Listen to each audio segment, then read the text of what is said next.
Teu nome é mais alto. Diga! Teu nome. Meus irmãos, eu escolhi um salmo para refletirmos nesta manhã. E eu sei que vocês têm pensado e têm refletido sobre os salmos. Nós amamos os salmos, porque nós encontramos a nós mesmos nos salmos. Um teólogo antigo, o Atanásio de Alexandria, ele diz que a maior parte das escrituras fala conosco. Os salmos, eles falam por nós. Os salmos é a parte da Bíblia onde o povo de Deus se dirige mais a Deus do que Deus se dirige a nós. Nos salmos nós deparamos-nos com a mais perturbadora tristeza, porque a Bíblia diz: por que estás abatida, ó minha alma, por que te perturbas dentro de mim? Mas também vislumbramos a mais viva alegria, porque sabemos que o choro pode durar uma noite, mas a alegria vem pela manhã. Salmos revelam o clamor dos aflitos e o louvor daqueles que têm fé em Jesus. Nos salmos encontramos a noite escura da alma, mas encontramos também grande alegria. Nos momentos de solidão, nós nos lembramos do Salmo 25:16, volta-te para mim e tem misericórdia de mim, pois estou aflito. No temor a Deus que nós devemos, nós entendemos no Salmo 128, versículo 1, como é feliz quem teme o Senhor e quem anda em seus caminhos. Nos momentos de tristeza, minha vida é consumida pela angústia e os meus anos pelo gemido, minha aflição esgota as minhas forças e os meus ossos se enfraquecem. Então muitas vezes nós não sabemos como nos expressar nas nossas orações e os salmos nos ajudam. Às vezes nós não sabemos como cantar a Deus, como louvar, os salmos nos ajudam. No momento de desânimo, nós nos identificamos com Salmo 42, versículo 5, porque você está assim tão triste, ó minha alma, porque está assim tão perturbada dentro de mim. Tempos de alegria, encheste o meu coração de alegria, alegria maior do que a daqueles que têm fartura de trigo e de vinho. Quando desfrutamos de paz, em paz me deito e logo adormeço, pois tu, Senhor, me fazes viver em segurança.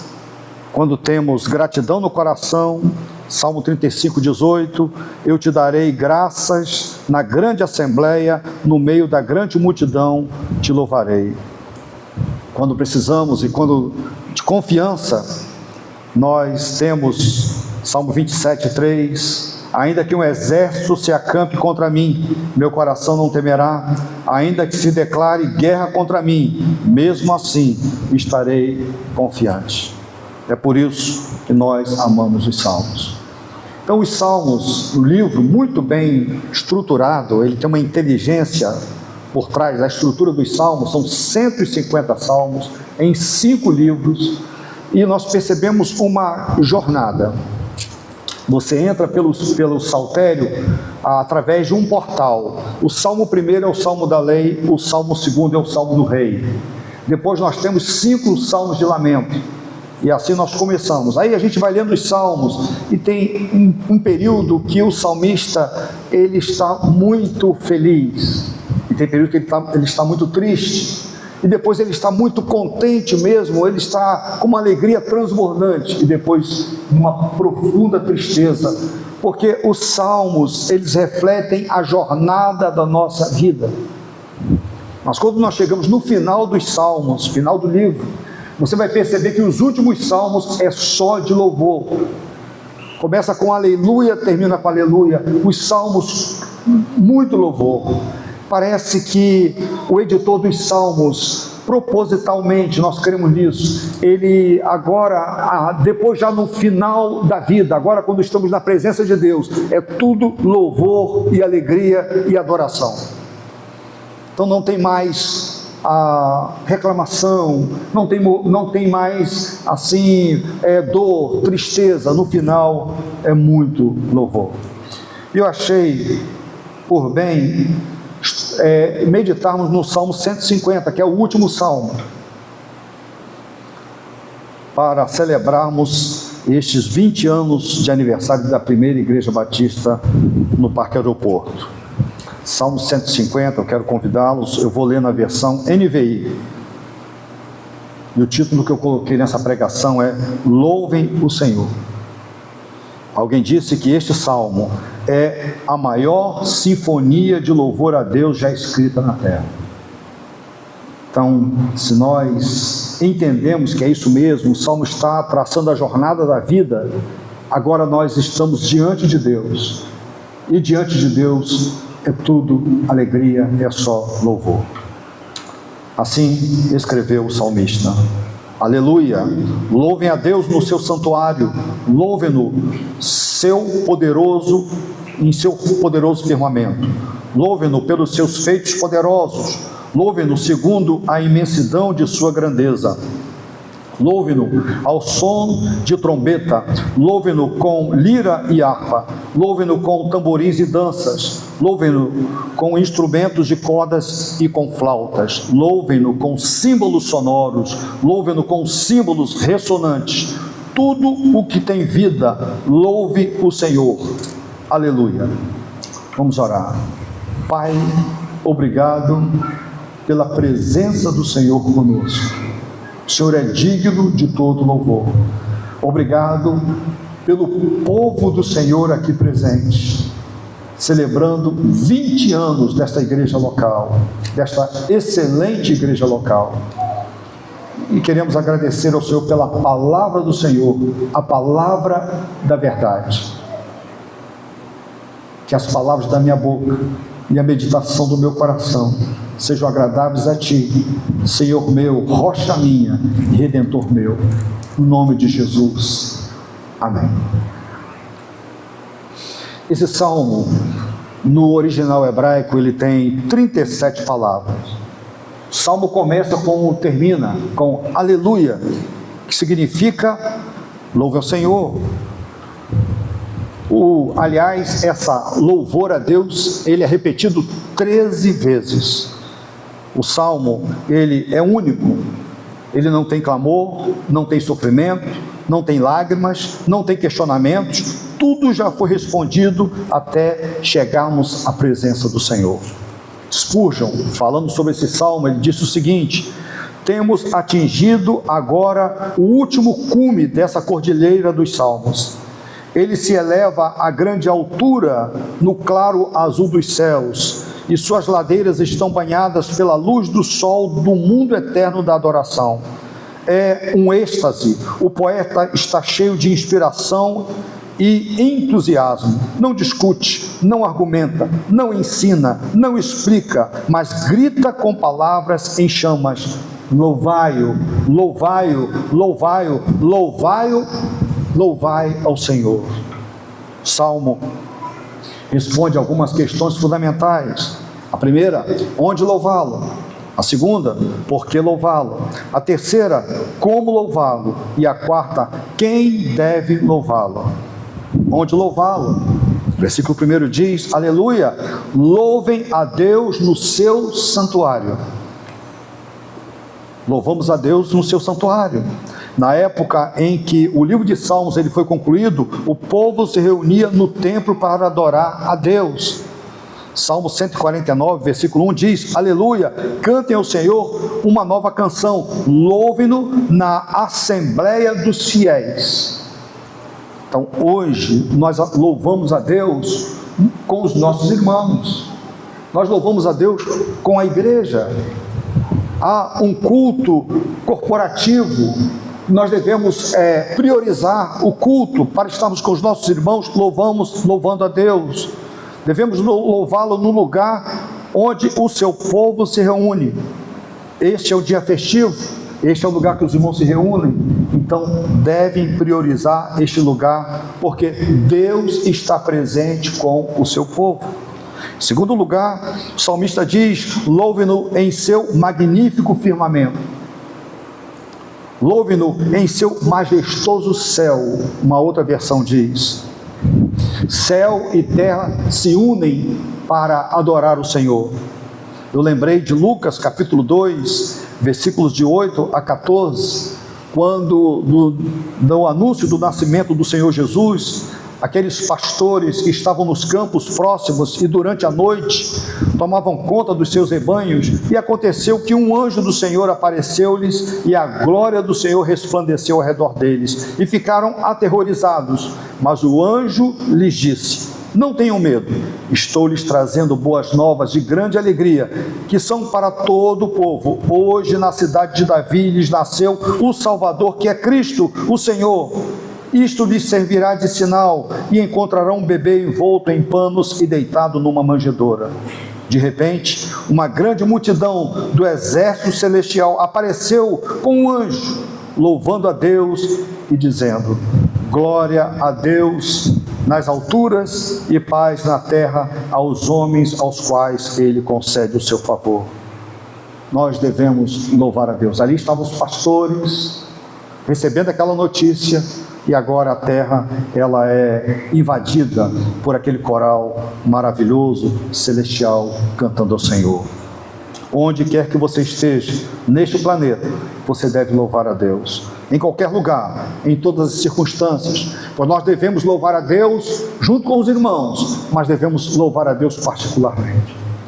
Quantas vezes, dirigindo o carro, a gente começa a cantar sozinhos, e cantar ao Senhor, louvar, lembrando das maravilhas do Senhor, as lágrimas vêm aos olhos, um nó na garganta, e nós adoramos a Deus. Assim no nosso quarto, quando ninguém está vendo, nós estamos louvando a Deus. Nós devemos louvar a Deus em todos os lugares. Me lembrei de Paulo e Silas na prisão em Filipos, machucados, eles apanharam, estavam sofrendo.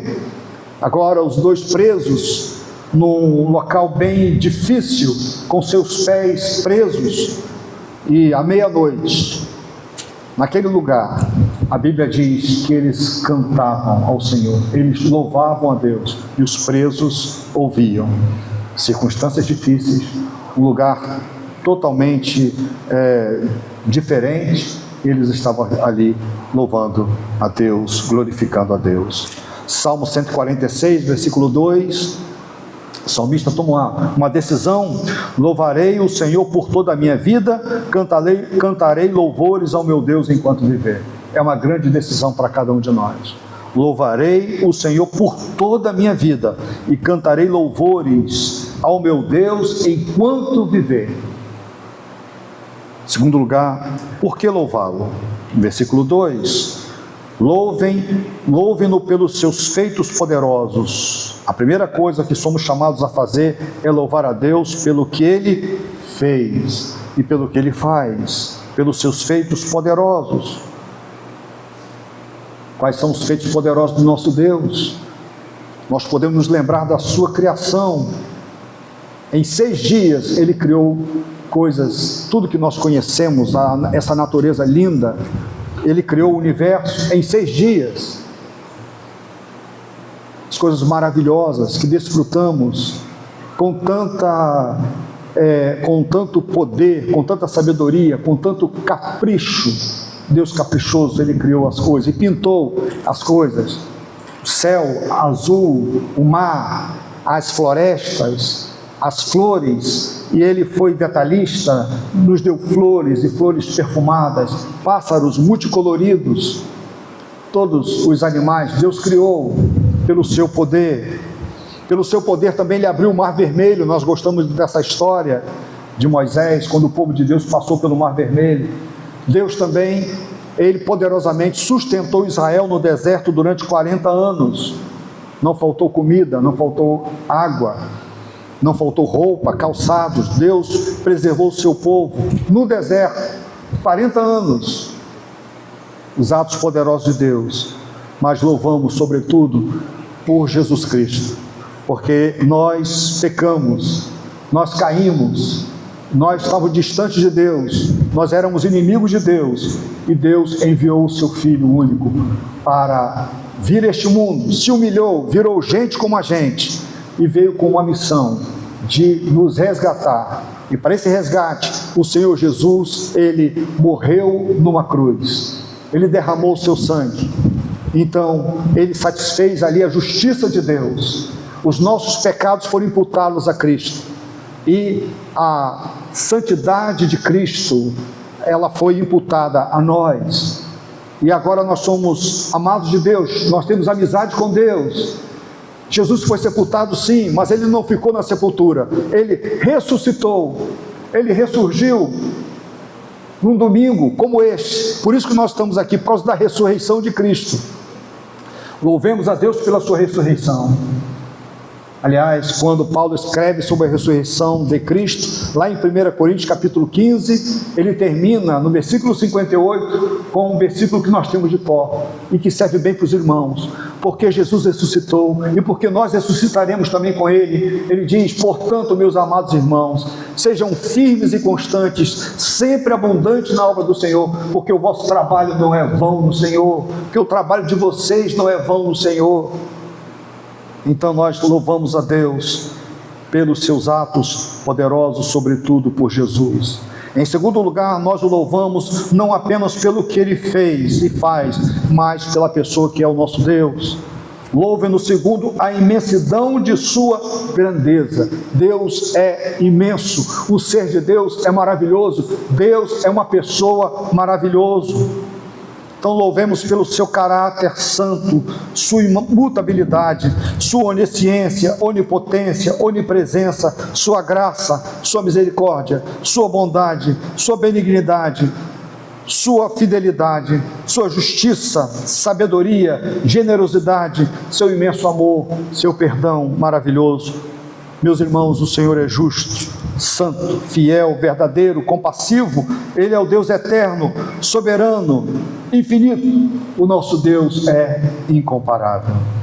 Lá no Salmo 18, versículo 31, quero citar mais uma vez, o salmista escreveu assim, Davi: pois quem é Deus além do Senhor, e quem é rocha senão o nosso Deus? Nosso Deus é único, só Ele nós devemos prestar o nosso louvor, devemos adorá-lo pelo que Ele fez, e devemos adorá-lo pela pessoa que é o nosso Deus.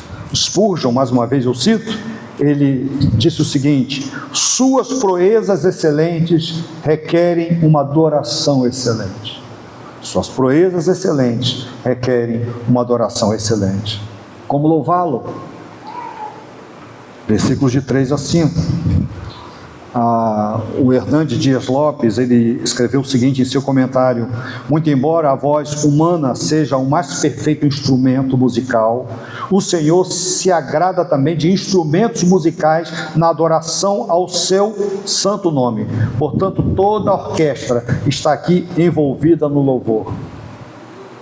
A partir do versículo 3, então diz: louvem-no ao som da trombeta, louvem-no com lira e harpa, louvem-no com tamborins e danças, louvem-no com instrumentos de cordas e flautas, louvem-no com símbolos sonoros, louvem-no com símbolos ressonantes.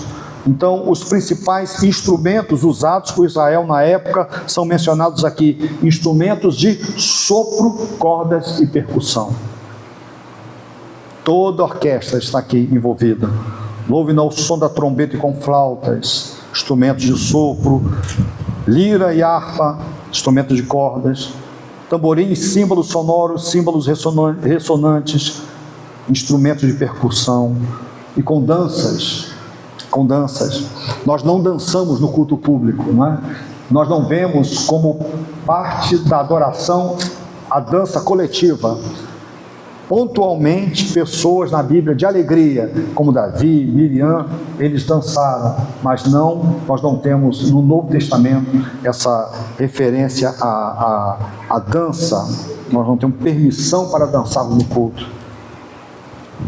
Vemos então uma orquestra muito bem composta aqui e utilizada. Segundo Crônicas, capítulo 5, versículo de 11 a 14, quando Salomão ele trouxe a Arca da Aliança para o templo,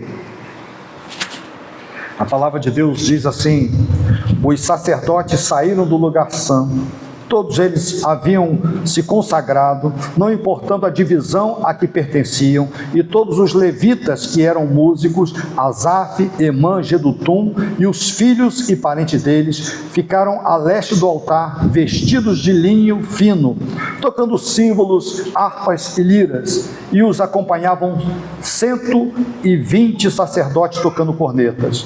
Os que tocavam cornetas e os cantores em uníssono louvaram e agradeceram ao Senhor.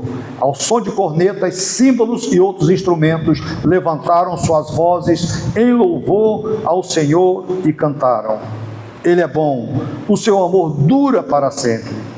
Então uma nuvem encheu o templo do Senhor, de forma que os sacerdotes não podiam desempenhar o seu serviço, pois a glória do Senhor encheu o templo de Deus. Coral e orquestra unidos para o louvor a Deus com excelência, nós encontramos aqui.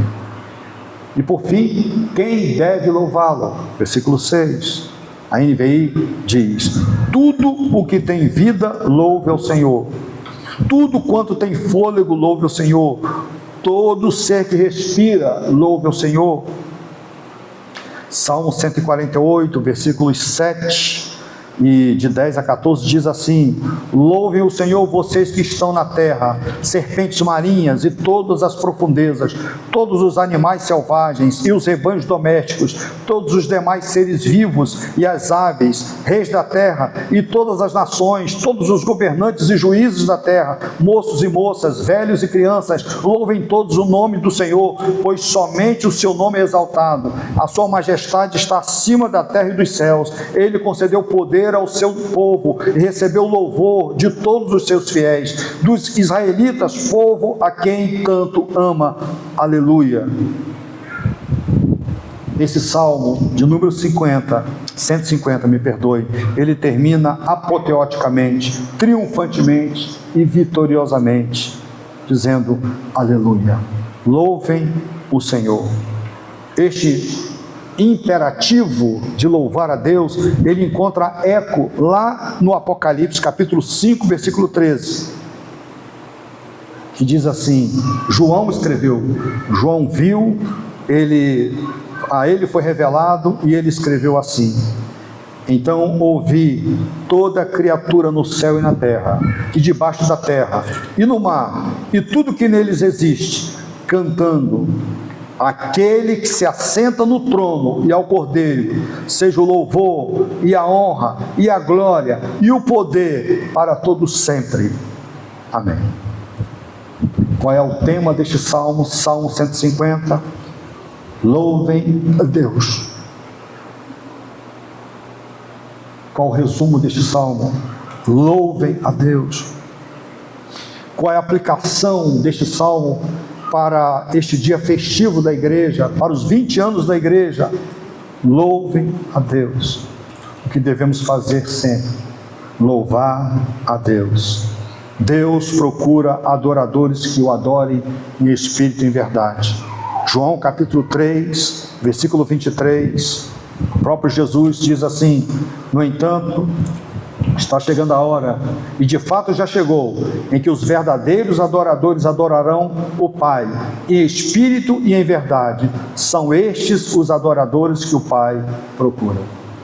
Pensando neste salmo, pensando nessa verdade aqui de Jesus falando, eu concluo que o momento mais importante das nossas vidas é quando nós estamos adorando a Deus. Se Deus está procurando verdadeiros adoradores, que adore o Pai em espírito e em verdade, então é muito importante o que estamos fazendo aqui. Não tem nada mais importante que a igreja possa fazer do que ela estar reunida louvando a Deus. E quando nós evangelizamos para que mais adoradores venham adorar a Deus. Mas nós fomos criados para o louvor da sua glória. Nós fomos criados para louvar a Deus. Que coisa bendita. Não é pouca coisa o que estamos fazendo aqui quando nós nos reunimos. Não é pouca coisa. É algo maravilhoso. É o momento, é o ápice das nossas vidas, é o clímax da nossa vida, é quando nós nos reunimos para adorar a Deus. De tudo que você faz, O trabalho mais importante é adorar o Senhor Deus com os seus irmãos. Devemos cantar a Deus e louvar a Deus com canções.